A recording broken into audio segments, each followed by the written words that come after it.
Pedro Corso, periodista, investigador histórico, conferencista y escritor. En el 93 fundó el periódico tabloide El Observador Iberoamericano, enfocado en los temas del hemisferio. Simultáneamente trabajaba en la emisora de Radio La Poderosa y en Cadena Sur, conduciendo programas políticos y sociales.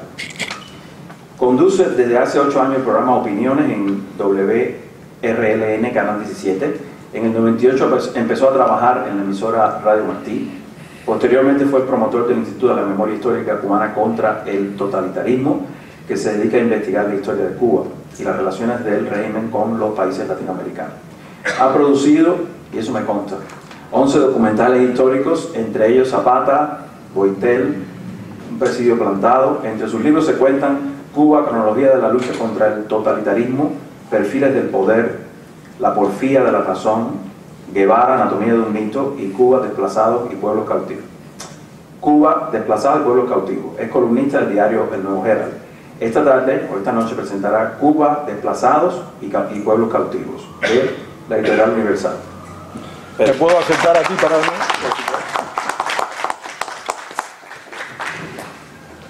Muchísimas gracias y buenas noches. En primer lugar, al Miami-Dade College por organizar hace ya más de 20 años estos encuentros que nos dan oportunidades a muchos que no se nos hubieran presentado nunca de presentar estos trabajos. A Alejandro, que siempre le he dicho que cuando yo sea grande me quiero parecer a él, por esa habilidad que tiene para comunicarse. Y por supuesto las gracias a mis 2 compañeros de esta noche. Más que presentar un libro, yo siempre busco la oportunidad de hablar qué es el Instituto de la Memoria Histórica Cubana contra el totalitarismo. Es un esfuerzo que no busca ningún tipo de venganza. Es un esfuerzo que no busca regodearse en el odio y en las malas voluntades. Es un esfuerzo que lo único que procura es conocer el pasado para que no repitamos los errores. Ese es nuestro propósito.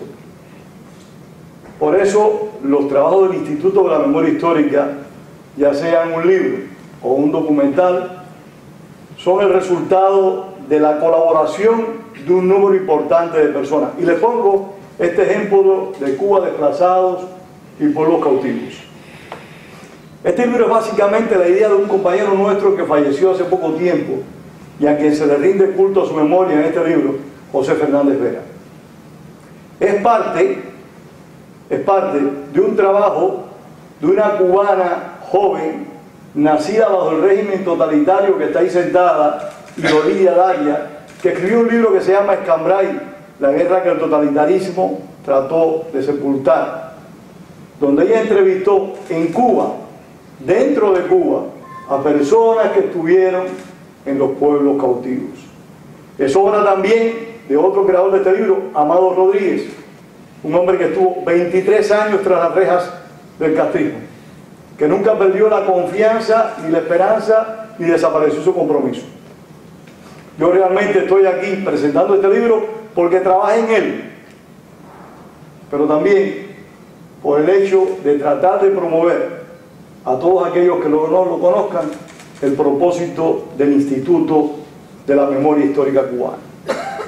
Muchas personas, aparte de Idolía Darias, que ahí está sentada, de Amado Rodríguez, colaboraron en este libro.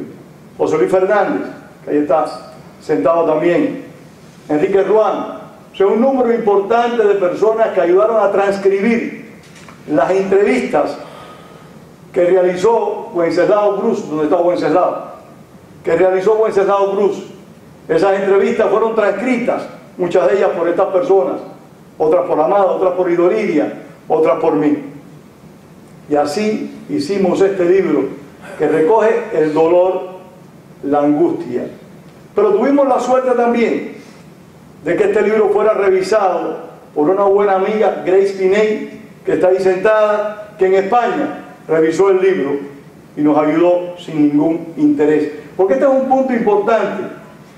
Nosotros con esto, nosotros no reconocemos el derecho de autor de estos libros. El que lo quiera reproducir, sin ningún tipo de problemas, lo puede reproducir. Porque el propósito del Instituto de la Memoria Histórica es que se conozca lo que ha sucedido pero también el esfuerzo notable de un grupo de cubanos que a su manera, como diría Frank Sinatra, trataron de impedir que el totalitarismo se impusiera en Cuba. Y voy a leer unas cifras. En términos generales, según medios del régimen cubano, con la reserva que podamos tener de las informaciones que remite el gobierno de La Habana, en el país llegaron a operar al menos 299 guerrillas, para un total aproximado de 3.995 alzados en armas, que básicamente eran respaldados por amigos y familiares. Un aspecto que vale la pena reiterar, que se aprecia en la guerrilla campesina cubana, la unión y la solidaridad de la familia. La primera persona que me habló a mí de que la primera guerra campesina que había tenido lugar en Cuba en el siglo XX no fue un cubano. O mejor dicho, la primera persona que calificó tal proceso de confrontación como guerra civil y guerra campesina fue una venezolana, Elizabeth Burgos. Ella siempre ha calificado ese proceso que en Cuba se vivió en los años 60 como la guerra campesina, o sea, los humildes contra el poderoso régimen totalitario. Continúo. Las distribuciones de las guerrillas, según las autoridades castristas, sigo y cito, en Pinar del Río operaron 20, en La Habana 10, en Matanzas 43, en Las Villas 169, en Camagüey 14 y en Oriente 37.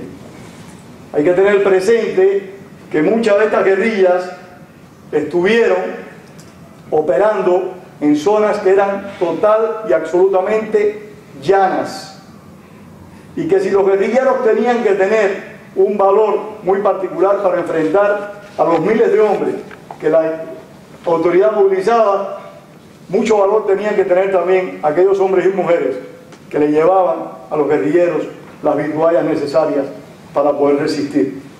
Para eso, y para impedir que les llegara esas vituallas necesarias, o para impedir que ellos consiguieran refugios en las casas de los campesinos, es que se establecen los pueblos cautivos y se produce el primer desplazamiento forzoso en Cuba.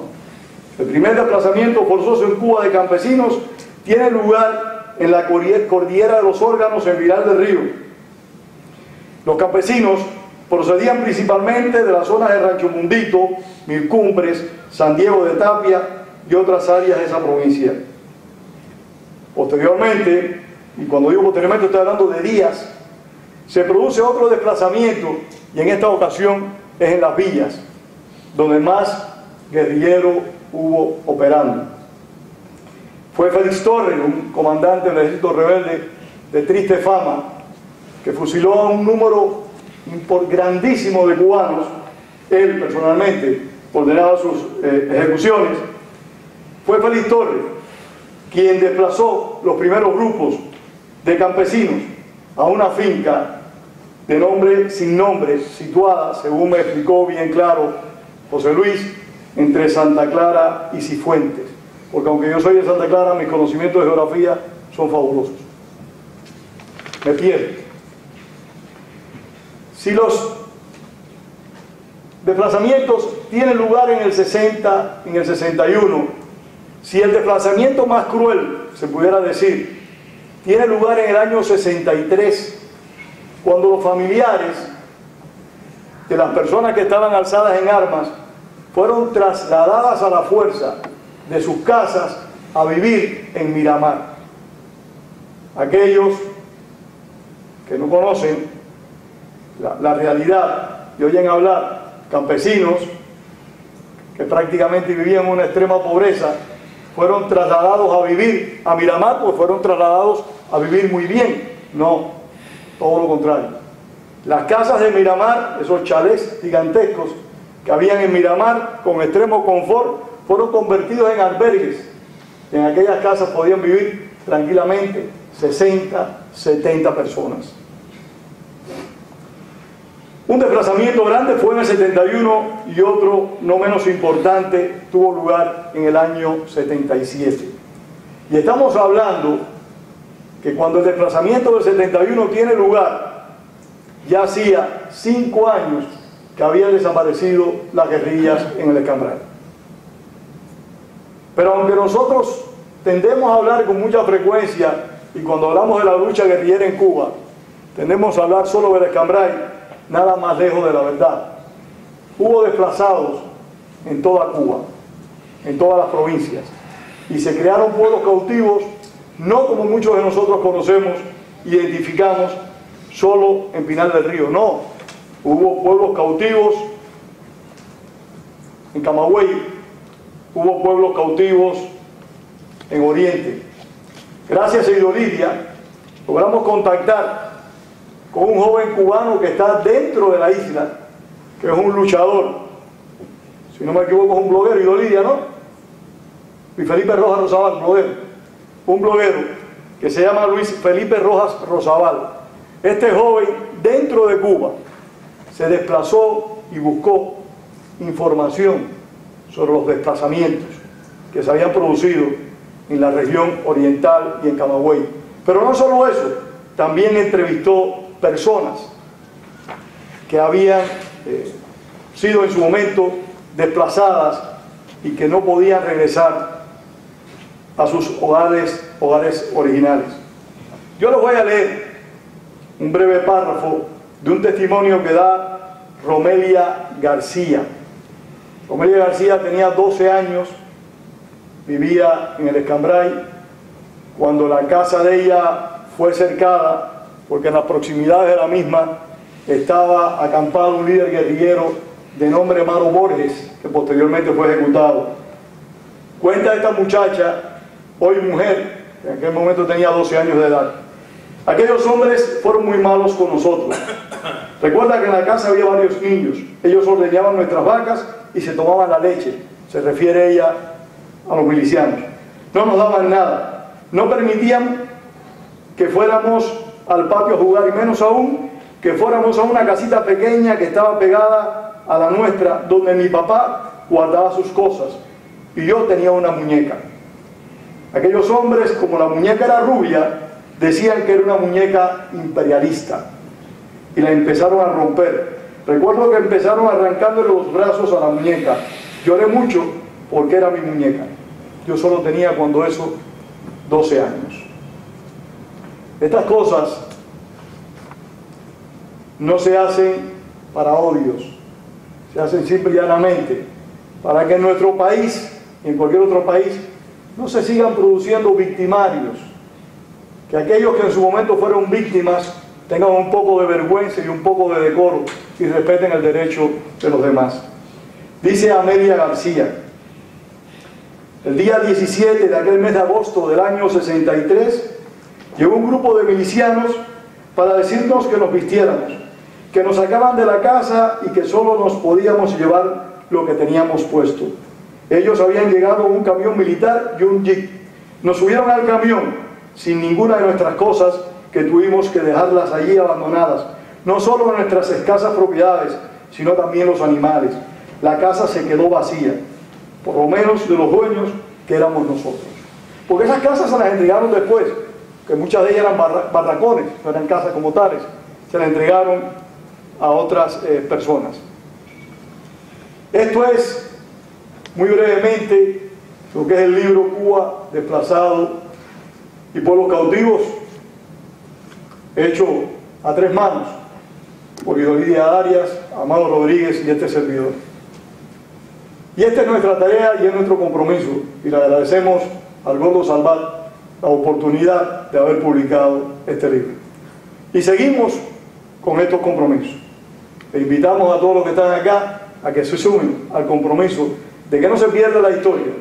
En primer lugar, que demostremos que los cubanos luchamos en el pasado y seguimos luchando a la manera y con el estilo, pero con las convicciones de que Cuba tiene que ser libre y cada cubano tiene que ser soberano. Muchas gracias.